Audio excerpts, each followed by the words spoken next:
theorem, the general equation of a second degree equation ax square plus 2hxy plus by square plus 2gx plus 2fy plus c equal to 0, where the coefficients a, h, b, g, f and c are real numbers, represents a circle if and only if a equal to b not equal to 0. A equal to 0 not equal to 0, b not equal to 0, but a and b are equal. Second condition, h equal to 0. Coefficient of xy term is 0. And condition 3, g square plus f square minus ac greater than or equal to 0. Now, part 1 of the proof part of the theorem, we suppose that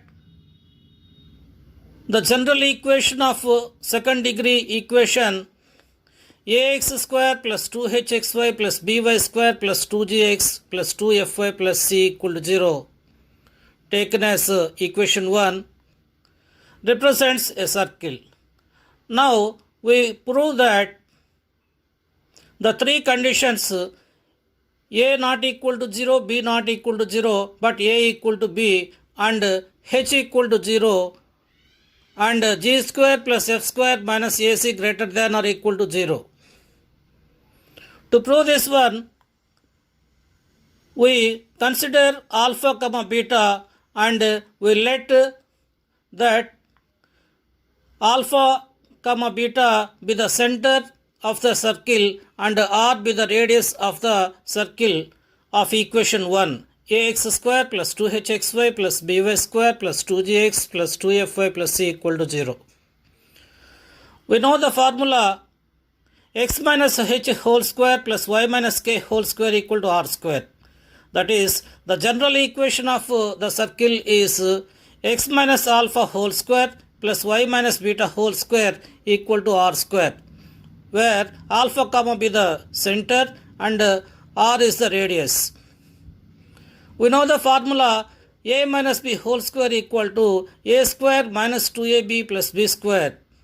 Using this formula, we expand this x minus alpha whole square as x square minus 2 alpha x plus alpha square, and y minus beta whole square can be written as y square minus 2 beta y plus beta square equal to r square equal to r square.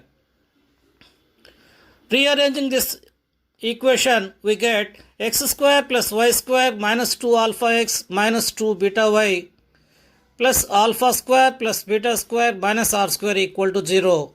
This is taken as equation 2.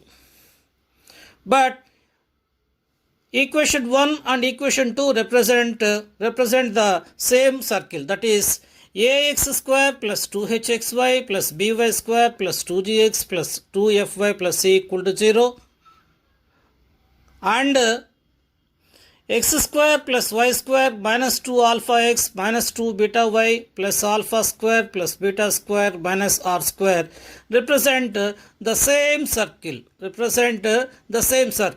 Now, comparing the coefficients of like terms in equation 1 and equation 2, we get x square coefficient is a, here x square coefficient is 1, so we write a by 1.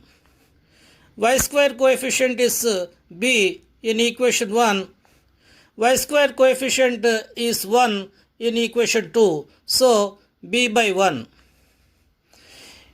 X coefficient in equation 1 is 2g, x coefficient in equation 2 is minus 2 alpha, so we write 2g by minus 2 alpha.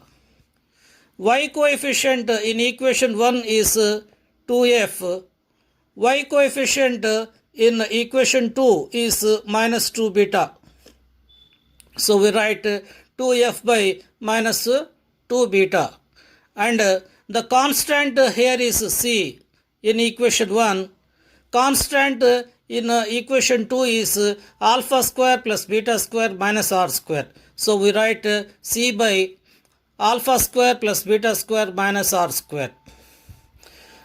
Here coefficient of xy is 2h in equation 1.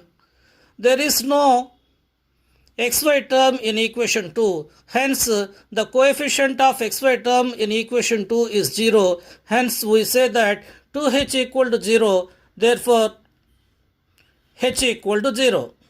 Now h equal to 0, the second condition is proved. The second condition is h equal to 0. It is proved here. Now what about the values of a and b? We have to prove that a is not equal to 0, b is not equal to 0, but a equal to b. So if a equal to 0, then what happens? B also becomes 0. Why? The reason is a equal to b. In such case,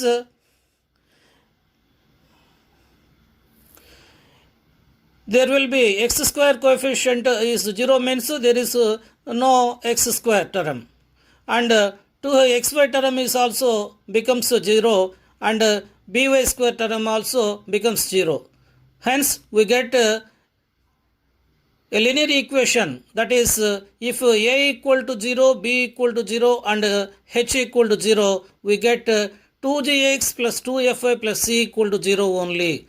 There will be no x square term, there will be no xy term, there will be no y square term. Only we will have 2gx plus 2fy plus c equal to 0. That is a linear equation will be there. But we are given a second degree equation. So hence we say that a is not equal to 0 and b is also not equal to 0.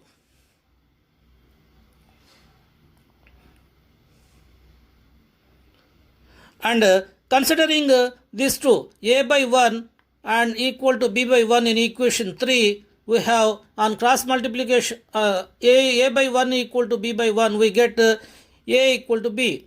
That is here we proved a equal to b, and here we proved a not equal to 0, b not equal to 0, and hence we conclude that a equal to b and a is not equal to 0, b is not equal to 0. That is condition 1 is satisfied, is proved. Condition 1 is proved and condition 2 also proved, h equal to 0. Here h equal to 0, it is also proved. Now we have to prove that g square plus f square minus ac greater than or equal to 0. To prove this one, we consider the first a by 1 equal to c by alpha square plus beta square minus also r square. We consider this one a by 1 equal to c by alpha square plus beta square minus r square. On cross multiplication, we can write this as alpha square plus beta square minus r square equal to c by a.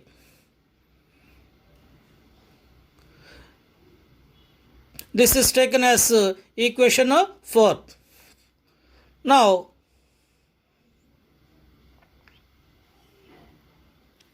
from equation 3, we have b by 1. b by 1 equal to 2f by minus 2 beta. b by 1 equal to 2f by minus 2 beta. So, we have noted down b by 1 equal to 2f by minus 2 beta. From this, we can write beta equal to minus f by b.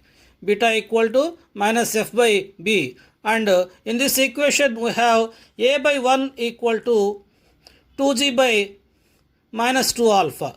In equation 3, we have a by 1 equal to 2g by minus 2 alpha. So, we have written that here. A by 1 equal to 2g by minus 2 alpha. From this, we get alpha equal to minus g by a.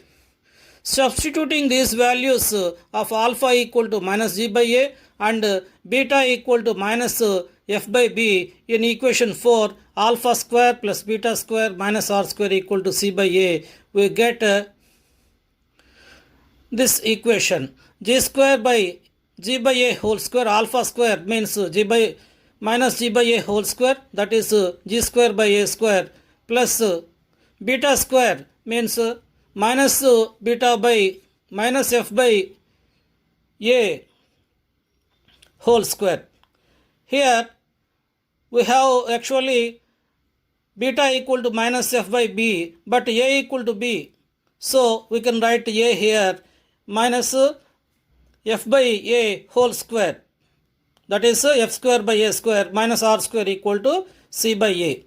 So r square is brought to the right hand side and c by a is brought to the left hand side, then we get this equation.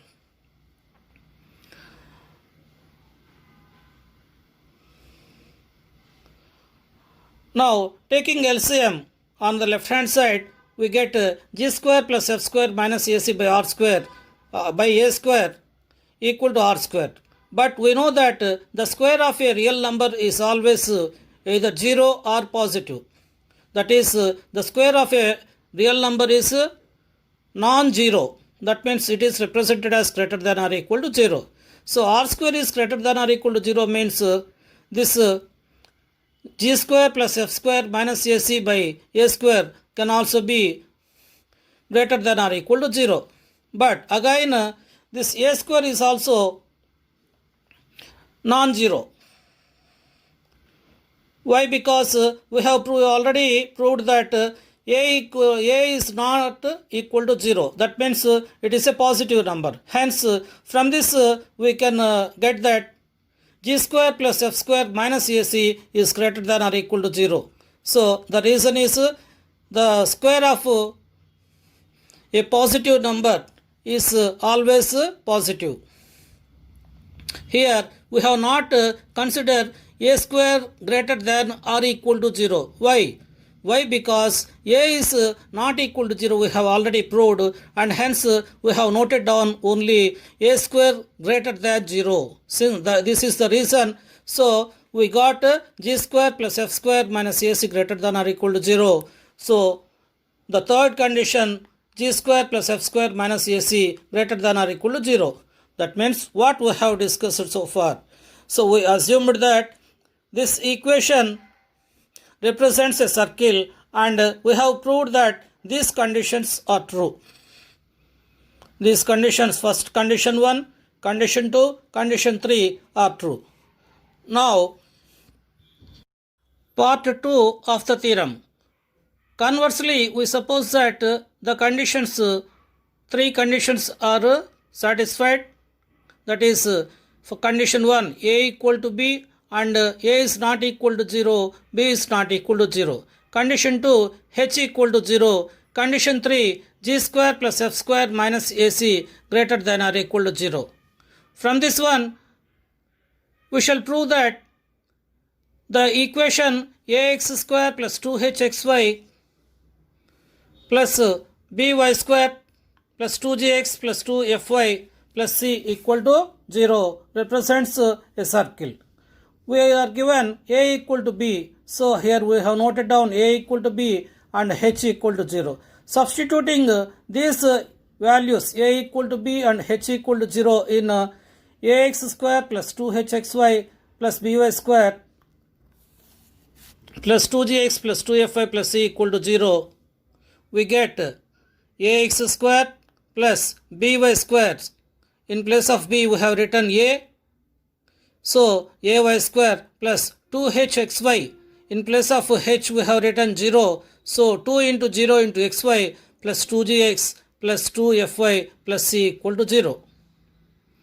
So this term becomes 0. 2 into 0 into xy, it becomes 0. So we get ax square plus ay square plus 2gx plus 2fy plus c equal to 0. And we know that this a is not equal to 0. That is, it is non-zero real number. A is a non-zero real number.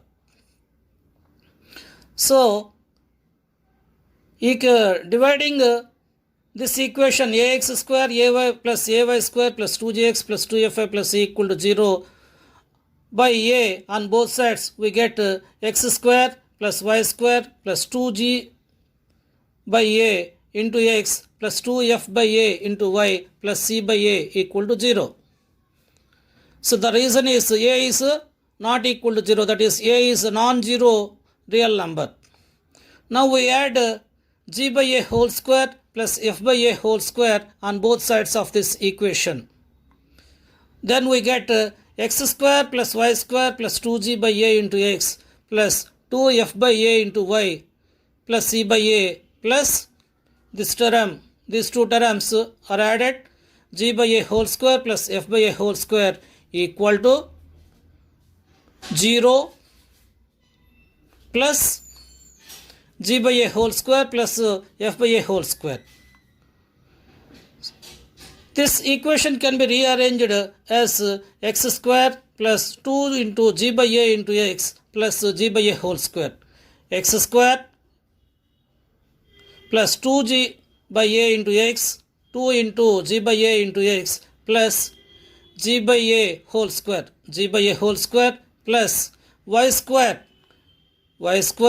plus 2 into 2f by a into y, 2 into f by a into y plus f by a whole square, f by a whole square, and this c by a is brought to the right hand side. C by a is brought to the right hand side, it becomes minus c by a. G by a whole square can be written as g square by a square. F by a can be written as f by a whole square can be written as f square by a square, and this c by a on the left hand side is brought to the right hand side, it becomes minus c by a. Taking LCM we get g square plus f square minus ac by a square on the right hand side, and this on the left hand side we know the formula a plus b whole square equal to a square plus 2ab plus b square. So this x square plus 2 into g by a into x plus g by a whole square can be written as x plus g by a whole square, plus again applying the formula a plus b whole square equal to a square plus 2ab plus b square. So to this one y square plus 2 into f by a into y plus f by a whole square, this can be written as f plus y plus f by a whole square, y plus f by a whole square.